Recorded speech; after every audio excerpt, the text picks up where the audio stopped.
अयानो Cozi सिर्फ एक anime character नहीं है, और शायद इसीलिए लोग उसे इतना रिलेट करते हैं, क्योंकि उसकी रियल पावर स्ट्रेंथ में नहीं, माइंड में है। वो लाउड नहीं है, वो अटेंशन नहीं लेता, वो हर वक्त अल्फा एक्ट नहीं करता, लेकिन फिर भी हर सिचुएशन उसके कंट्रोल में होती है। और आज मैं तुम्हें बताने वाला हूं कि अयानो कोजी एक्चुअली कैसे सोचता है, कैसे वो लोगों को रीड करता है, कैसे मैनिपुलेट करता है, कैसे इमोशंस कंट्रोल करता है, और कैसे बिना ज्यादा बोले सबसे डेंजरस इंसान बन जाता है। लेकिन एक वार्निंग है, जितना डीपली तुम अयानो कोजी को समझोगे उतना तुम्हें रियल दुनिया के लोग भी समझ आने लगेंगे। सबसे पहली चीज, अयानो कोजी कभी जल्दी रिएक्ट नहीं करता, और ये उसकी सबसे डेंजरस हैबिट है। आजकल ज्यादातर लोग इमोशनली रिएक्ट करते हैं। किसी ने इग्नोर किया, मूड ऑफ। किसी ने डिसरिस्पेक्ट किया, इंस्टेंट एंगर। किसी ने अटेंशन दिया, इंस्टेंट अटैचमेंट। लेकिन अयानो कोजी क्या करता है? ऑब्जर्व, सिर्फ ऑब्जर्व। क्योंकि उसको पता है इमोशनली रिएक्टिव इंसान प्रेडिक्टेबल होता है, और प्रेडिक्टेबल इंसान को कंट्रोल करना ईजी होता है। इसीलिए वो पहले सामने वाले को स्टडी करता है। कौन इनसिक्योर है, कौन अटेंशन का भूखा है, कौन लोनलीनेस से वीक है, कौन वैलिडेशन के लिए डेस्परेट है, और यहीं से मैनिपुलेशन स्टार्ट होता है। अब समझो मैनिपुलेशन का रियल मीनिंग। मैनिपुलेशन सिर्फ झूठ बोलना नहीं होता। मैनिपुलेशन का मतलब होता है सामने वाले के इमोशंस को समझकर उसके डिसीजंस इन्फ्लुएंस करना, और अयानो कोजी एग्जैक्टली वही करता है। एग्जाम्पल समझो, अगर उसे पता है कोई इंसान फियर ऑफ रिजेक्शन से वीक है, तो वो उससे थोड़ा अटेंशन देगा, फिर डिस्टेंस क्रिएट करेगा, और अब सामने वाला कंफ्यूज्ड हो जाएगा, क्योंकि ह्यूमन ब्रेन अनसर्टेनिटी हैंडल नहीं कर पाता। इसीलिए मिक्स्ड सिग्नल्स क्लियर रिजेक्शन से ज्यादा पावरफुल होते हैं। कभी अटेंशन, कभी कोल्ड बिहेवियर, कभी क्लोजनेस, कभी साइलेंस। ये पैटर्न इंसान को इमोशनली अनस्टेबल बना देता है, और अनस्टेबल इंसान इजीली इन्फ्लुएंस होता है। अयानो कोजी को एक चीज बहुत अच्छे से समझ आती है, लोग लॉजिकल कम, इमोशनल ज्यादा होते हैं। इसलिए वो डायरेक्टली कंट्रोल नहीं करता, वो सिचुएशंस क्रिएट करता है, और सामने वाला खुद वही डिसीजन लेता है जो अयानो कोजी चाहता था। और यही रियल मैनिपुलेशन होती है। एक और डेंजरस चीज, अयानो कोजी कभी अपनी रियल इमोशंस रिवील नहीं करता। क्यों? क्योंकि जो इंसान अपने इमोशंस ओपनली दिखा देता है वो रीडेबल हो जाता है, और रीडेबल इंसान वल्नरेबल होता है। आजकल लोग खुद ही अपनी वीकनेसेस रिवील कर देते हैं। Over sharing, instant attachment, validation seeking, और फिर हर्ट हो जाते हैं जब कोई उन वीकनेसेस का यूज करता है। लेकिन अयानो कोजी ऑपोजिट करता है।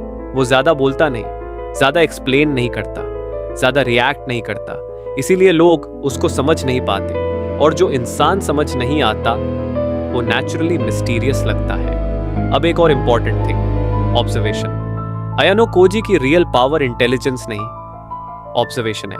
वो सिर्फ वर्ड्स नहीं सुनता, बिहेवियर देखता है, eye contact, tone, reaction, silence, timing.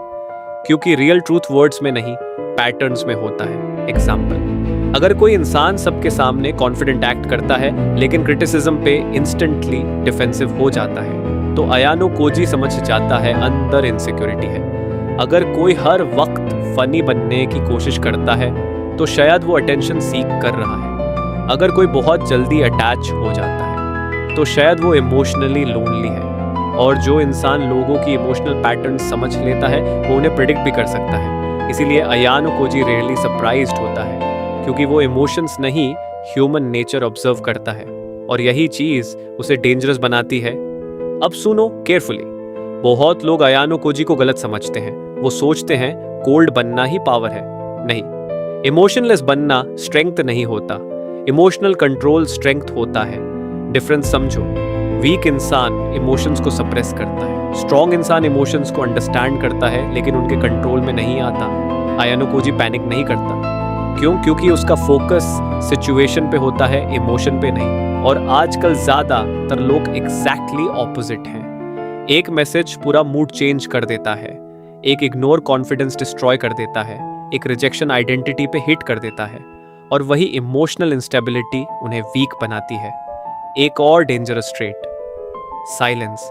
अयानो Koji unnecessary बोलता नहीं, क्योंकि उसको पता है जितना ज्यादा इंसान बोलता है उतना ज्यादा रिवील करता है, और इन्फॉर्मेशन ही पावर होती है। आजकल लोग खुद ही अपना माइंड एक्सपोज कर देते हैं, क्या फील कर रहे हैं, किसे हर्ट हुए, किसे अटैच हुए, सब रिवील। और फिर लोग उन्हें इमोशनली रीड कर लेते हैं। लेकिन अयानो कोजी ऑपोजिट करता है। वो सामने वाले को बोलने देता है, ऑब्जर्व करता है, और धीरे धीरे सामने वाला खुद अपनी वीकनेसेस रिवील कर देता है। और सच बोलो, रियल लाइफ में भी ऐसे ही होता है। जो लोग इमोशनली काम होते हैं वो नेचुरली पावरफुल लगते हैं, क्योंकि उनका मूड दूसरों के एक्शंस पे डिपेंड नहीं करता। आज की दुनिया में सबसे रेयर चीज क्या है पता है? Self control, attention control, emotion control, reaction control. और जिस इंसान के पास ये 3 चीजें हैं वो एवरेज लोगों से ऑलरेडी डेंजरस है। इसीलिए अयानो कोजी अलग लगता है, क्योंकि वो दुनिया को इमोशनल लेंस से नहीं, स्ट्रैटेजिक लेंस से देखता है। लेकिन एक डार्क ट्रूथ और है, अगर तुम सिर्फ मैनिपुलेशन सीखोगे और एम्पैथी नहीं, तो तुम इमोशनली एम्प्टी हो जाओगे। इसीलिए रियल लेसन मैनिपुलेशन नहीं है, रियल लेसन अवेयरनेस है। लोग कैसे सोचते हैं, कैसे रिएक्ट करते हैं, कैसे इमोशनली वीक होते हैं, ये समझना इंपॉर्टेंट है, ताकि तुम खुद ईजिली मैनिपुलेट ना हो। और शायद यही रीज़न है कि अयानो कोजी इतना पॉपुलर है, क्योंकि मॉडर्न वर्ल्ड में बहुत लोग इमोशनली एक्सहास्टेड हैं। वो स्ट्रॉन्ग बनना चाहते हैं, काम बनना चाहते हैं, अनरीडेबल बनना चाहते हैं। लेकिन याद रखना, मिस्टीरियस बनना इजी है, मेंटली स्ट्रॉन्ग बनना डिफिकल्ट। और मेंटल स्ट्रेंथ फेक कोल्डनेस से नहीं आती, डिसिप्लिन से आती है, ऑब्जर्वेशन से आती है, सेल्फ कंट्रोल से आती है, और सबसे इम्पोर्टेंट खुद को समझने से आती है। क्योंकि जिस दिन तुमने खुद के इमोशंस, वीकनेसेस, पैटर्न्स और रिएक्शंस समझ लिए, उस दिन दूसरों के माइंड गेम्स भी समझ आने लगेंगे। और वही मोमेंट होता है जब इंसान मेंटली डेंजरस बनना स्टार्ट करता है।